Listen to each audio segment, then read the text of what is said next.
Mesdames et messieurs, bonjour, bienvenue dans les coulisses du loisir, la fabuleuse chaîne spécialisée dans le camping-car et la caravane, c'est incroyable. Aujourd'hui, c'est la petite vidéo détente dans laquelle nous allons découvrir la petite caravane de chez Sprite dans sa version Basecamp, la numéro 2.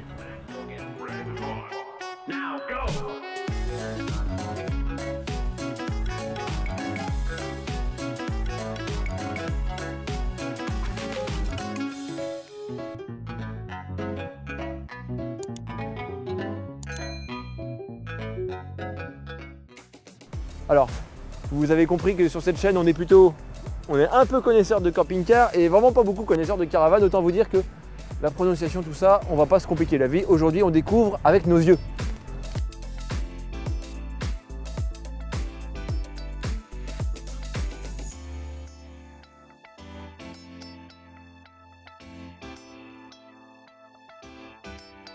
C'est donc la Basecamp 2, certainement la plus petite caravane de la gamme. Elle mesure 3,42 m de long, 5,10 m avec la flèche, 2,28 m de large et 2,60 m de haut. Alors esthétiquement, elle n'est pas comme toutes les autres, hein. Il y a un peu de couleur, ils ont osé des gros volumes sur les espèces de pare-chocs arrière qui intègrent l'éclairage. Donc il y a un style qui est, on va dire, discutable. Dites-moi dans les commentaires ce que vous en pensez. J'avoue que c'est pas forcément quelque chose qui pourrait faire l'unanimité, hein. Ça se discute.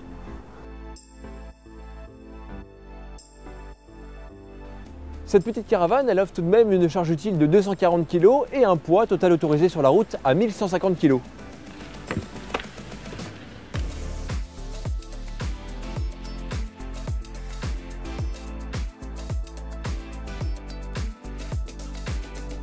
Alors déjà, à l'intérieur, c'est assez original. Là, effectivement, ce n'est pas non plus comme toutes les autres caravanes. Tout est dans la longueur. On a un passage central. Au fond, le salon. Devant, ou disons devant à l'entrée en tout cas, on a une cuisine sur toute une paroi latérale.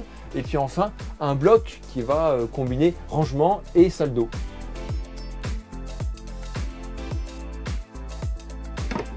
Mais pour l'instant, j'ai pas encore compris quelle est la cible de clientèle qui vise. Parce qu'on verra plus tard que le prix, il est assez ouf.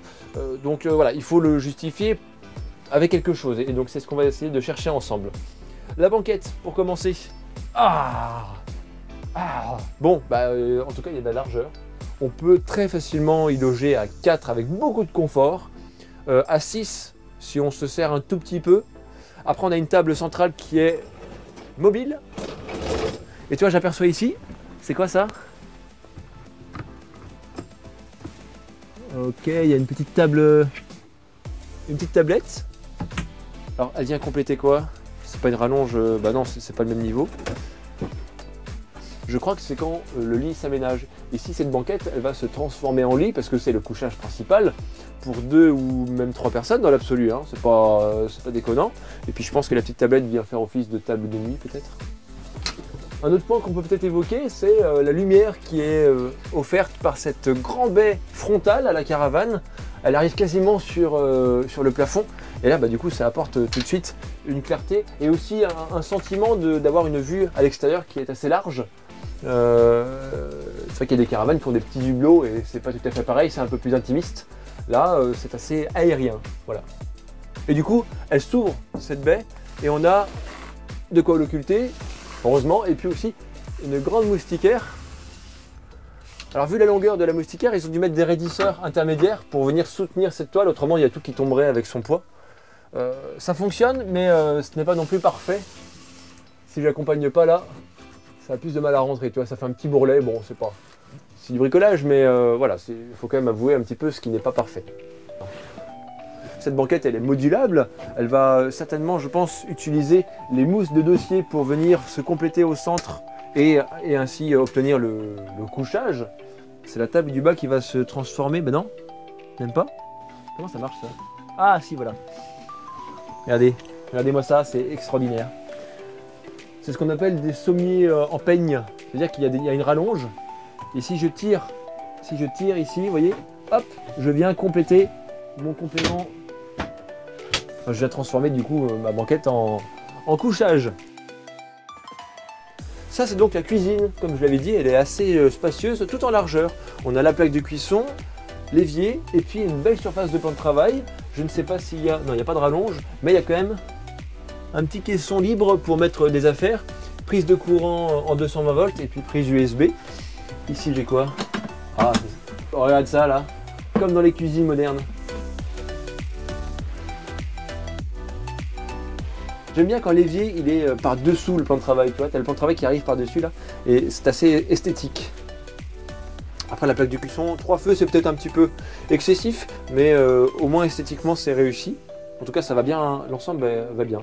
Une petite trappe avec un tiroir dessous encore. Il y a un peu de rangement, c'est assez étroit. Hein. Là ça va être pareil. Petite trappe aussi. Autrement dans cette cuisine, les rangements principaux ce sera certainement ces placards qui ont une taille standard. On a même de quoi fixer les assiettes, des verres. Bon, dans cette caravane, ce qu'on peut voir, c'est qu'ils ont mis le paquet au niveau de la cuisine. De série, on a un four à gaz. Il y a bien 2 types de cuisson, four et grill. C'est du Tedford, donc c'est une qualité reconnue. Encore des tiroirs et un frigo Trimix de 83 litres. Un domotique, ça c'est un standard en revanche, hein, avec le petit compartiment fraiseur. Je regarde en même temps au niveau des éclairages, qu'est-ce qu'ils ont à proposer. Là il y a un petit bandeau à LED pour la cuisine. C'est assez minimaliste en fait. Hein.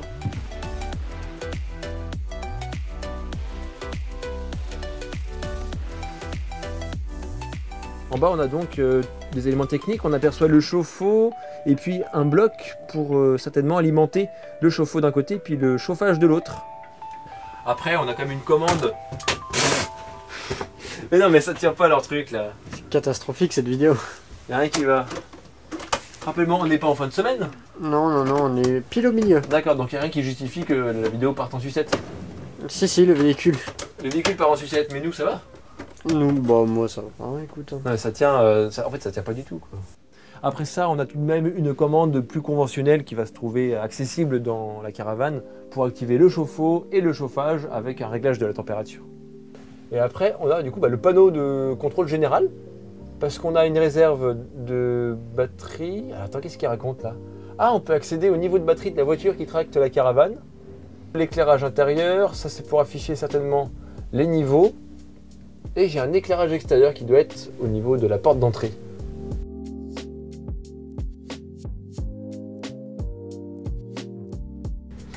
En fait, c'est une salle d'eau somme toute classique. On a un WC, un lavabo et puis une douche. Alors ça paraît un petit peu improbable dans une caravane, mais il y en a bien une. On a le rideau qui va pouvoir nous entourer, en tout cas sur la partie arrière. On a les pieds dans le bac à douche avec une évacuation. On voit qu'il y avait un emplacement prévu pour une deuxième, mais il n'a pas été utilisé. Et en fait, quand on est assis, on peut se laver les mains en même temps, ça c'est le petit détail. Et puis on a quand même un circuit de douche bien indépendant, avec un mitigeur au chaud d'eau froide dédié. Et après le robinet qui lui, il a l'air assez robuste. Après, il n'y a pas de rangement. Hein. Ah si, j'ai des petits rangements derrière. Ouais, alors, on a un petit placard, mais il est vraiment pas profond quoi. Alors du coup, à défaut d'avoir du rangement, il y a de la lumière, encore une fois. Un lanterneau au plafond qui fait du 40-40 ça, qui peut s'ouvrir. Et puis en plus, au niveau éclairage, pareil, un bandeau ici, un autre ici. En fait, c'est les mêmes bandeaux qu'on va trouver dans toute la caravane, j'ai l'impression. C'est un standard. Il faut quand même préciser qu'on a encore une fois un grand miroir.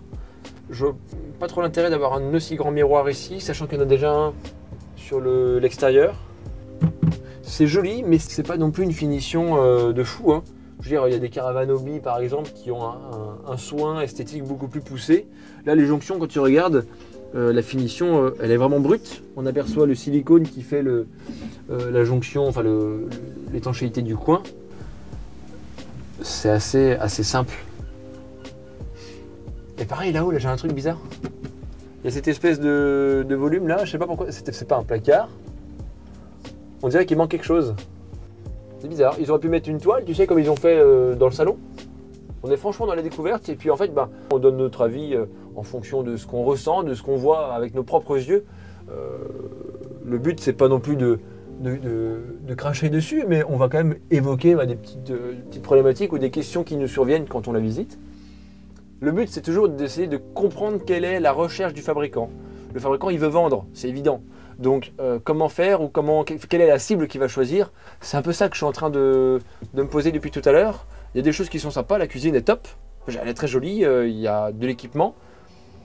Alors, sur la portière, on a la moustiquaire. Ça veut dire que sur toutes les ouvertures, on a de quoi occulter et moustiquer. C'est un verbe, ça, moustiquer? Et c'est pas mauvais non plus parce que si on est en pleine canicule ou disons qu'on veut avoir une ventilation maximale ou de l'air pour la nuit, on peut vraiment tout ouvrir. On a des grandes baies, la porte et les protections anti-moustiques. Ça, c'est appréciable.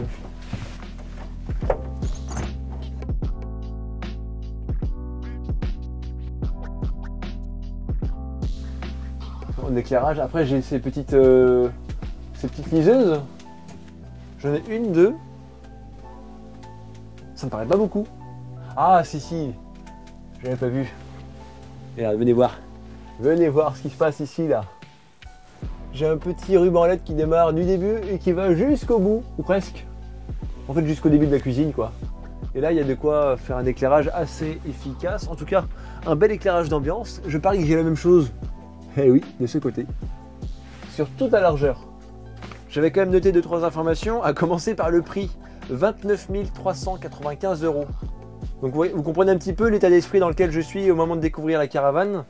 Je me pose encore des questions et à la limite, si dans les commentaires vous avez capacité à m'expliquer quelle est la cible visée par le fabricant, est-ce qu'il y a des utilisateurs parmi vous qui ont cette caravane, en tout cas ce modèle qui est relativement petit finalement.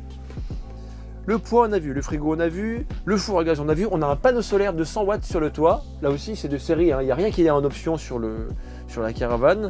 Donc c'est comme ça, sorti d'usine. On a ensuite, au niveau des eaux propres et des eaux usées, il n'y a pas de réserve. Il y a juste des connexions prévues à l'extérieur de la caravane. On va vous mettre aussi des plans de coupe qui permettent de connecter les eaux usées et de connecter les eaux propres. Ce qui fait qu'on suppose utiliser cette caravane seulement dans les endroits où il y a des ressources en eau disponibles au pied de la caravane. C'est pas un ravitaillement qu'on va pouvoir se faire comme pour les camping-cars. Le chauffage, on l'a vu, la salle de bain, on a vu, on a tout vu. Mais je m'attendais à avoir quelque chose d'un peu plus technique parce que quand j'ai vu le prix et le style de la caravane, je me dis ils vont cibler des gens qui partent dans la montagne un petit peu, qui vont s'isoler, qui ont besoin de technique à bord. Là, on a peut-être un argument, ça veut dire que on pourrait depuis la porte d'entrée utiliser tout le couloir pour mettre, tu peux mettre 2 vélos là, ça passe, t'as pas de problème pour les rentrer. Après le reste, je suis un petit peu sur la question, j'ai pas réussi à trouver mes réponses. On a les 3 cm, on n'est pas sur du 4 ou quoi, donc en isolation, je pense pas qu'on soit sur quelque chose de supérieur. Il n'y a pas de plancher avec des trappes de rangement spécifiques, on a juste le dessous des banquettes qui est directement accessible, hein, c'est tout à fait brut. Voilà. Non mais franchement, autant il y a d'autres caravanes, tu sais, on a vu plein de choses qu'on a dit et on avait des réponses, on se posait des questions, on dit tiens là ils ont bien vu, ils ont pensé à ça, tiens c'est cohérent avec la taille, c'est cohérent avec ceci, cela. Là je ne trouve aucune explication. Je pense qu'on en a assez dit. Est-ce qu'on se retrouve à l'extérieur? Oui, on va se retrouver à l'extérieur. Bon, voilà. Ah, on a une large porte. Elle est un peu plus large que la moyenne, elle doit faire 60 celle-ci. Bon, c'est pas pour autant qu'il y aurait un marchepied automatique pour nous aider à y grimper. Il y a une marche assez conséquente à franchir, hein. Autrement, on a les poignées, on a l'éclairage extérieur qui est ici.